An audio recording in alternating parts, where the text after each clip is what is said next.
नमस्कार. आज गणेशोत्सवाचा चौथा दिवस. बाप्पाच्या आगमनाने आपल्या घरात आनंद, भक्ती आणि प्रसादाची गोडी दररोज दारात येते. गणेशोत्सवाच्या चौथ्या दिवशी आपण बाप्पाला सादर करतोय मखाना खीर, जी आरोग्यदायी, पौष्टिक आणि अतिशय स्वादिष्ट नैवेद्य आहे. प्रथिने, कॅल्शियम आणि भरपूर ऊर्जा देणारे मखाने म्हणजे जणू बाप्पाच्या भक्तीला पोषक असे आरोग्यदायी दानच. चला तर मग पाहूया ही खास मखाना खीर कशी बनवायची.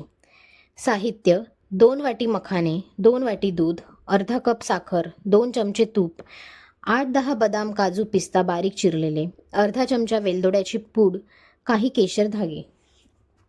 सर्वप्रथम तुपात मखाने व ड्रायफ्रूट्स मंद आचेवर परतून घ्या. ते कुरकुरीत झाले की थंड होऊ द्या.